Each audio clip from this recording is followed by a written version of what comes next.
Me chamo Laura de Azevedo Barreiro, sou aluna do terceiro período da Faculdade Nacional de Direito da UFRJ e hoje eu vim fazer a análise e a explicação da redação que eu escrevi sobre o tema O Trabalho Infantil na Realidade Brasileira.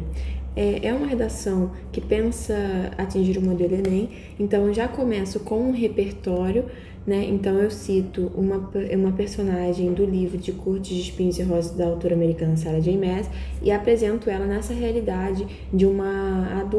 jovem adulta que teve sequelas na formação, como analfabetismo, por ter passado grande parte da infância e adolescência trabalhando. Então eu já coloco o grande problema da questão que é o trabalho infantil. Logo após isso eu faço a conexão aqui em verde com a realidade brasileira, né, trazendo um dado do IBGE sobre a quantidade de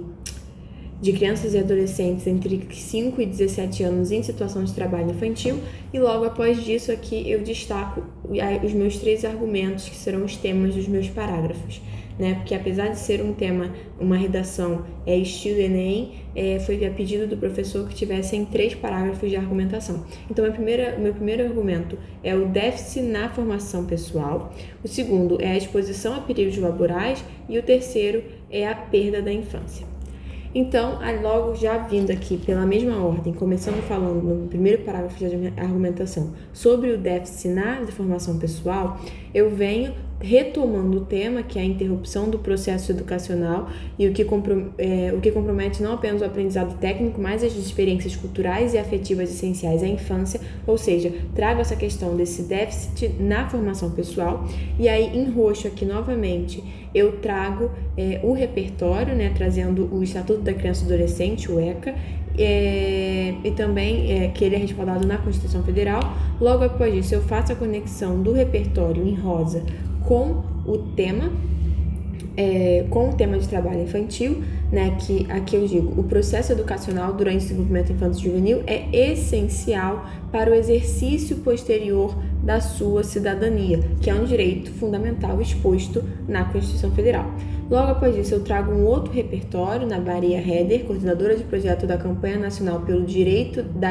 à Educação, e aí ela diz como o trabalho infantil ele está totalmente ligado à evasão escolar, que é um déficit na formação pessoal daquela criança. E aí, após isso, eu trago de novo a retomada do tema, né, que é a perda por parte desse menor de experiências formadoras culturais, que, lembrando, o meu argumento é o déficit na formação pessoal, então eu trago de novo as palavras-chave, e aí logo depois ligo novamente essa argumentação e esse repertório ao tema com a argumentação que está em rosa.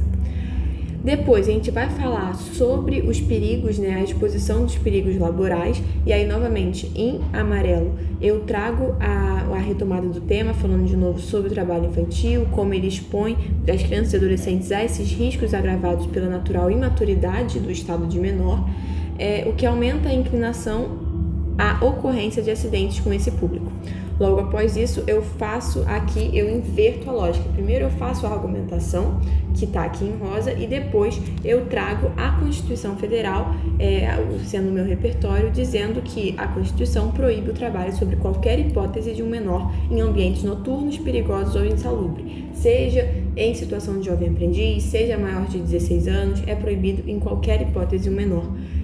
desempenhar um trabalho nessas condições. E aí agora o último e terceiro parágrafo de argumentação, que visa sobre a ideia da perda da infância, eu novamente inicio o parágrafo retomando o tema, falando que uma das violações mais graves do trabalho infantil na realidade brasileira, que aqui é basicamente a proposta do tema da redação, é a perda da infância, meu argumento, em função da prática laboral. E aí, nesse sentido, eu trago o repertório, que é a Convenção Americana dos Direitos Humanos, em seu artigo 19, que versa sobre a necessidade de proteção, e logo depois um caso do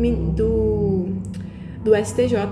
julgado pelo ministro Celso de Mello, com um relator da ação direta de inconstitucionalidade de 2096, e ele faz esse entendimento da proibição de menores de 18, salvo em condição de aprendiz, né? Ele reforça esse entendimento, novamente aqui em rosa, a minha argumentação ligando ao tema do porquê que é importante essa ideia da perda de infância, como ela é prejudicial, e por fim, a minha conclusão, que aí eu até marquei aqui todos os elementos que uma conclusão de redação precisa ter, que é o agente mais o detalhamento do agente, a ação, o meio e a finalidade. Como vocês podem ver, eu deixei aqui separado por colchetes, por chaves, perdão, aqui essas partes da conclusão, mas vocês podem reparar que eu não utilizei agente e nem detalhamento. Então, eu fiz duas propostas de intervenção na conclusão, utilizando somente ação, meio e finalidade. E por fim, eu faço aqui novamente um link ao tema e um link à realidade brasileira com, assim, espera-se que os direitos fundamentais idealizados pelo poder constituinte sejam cumpridos, voltando à ideia do exercício da cidadania e dos direitos fundamentais presentes na Constituição, que nós trabalhamos durante todo o texto, desde o seu parágrafo 1º. E é isso. Espero que tenham gostado e que sirva de apoio para vocês.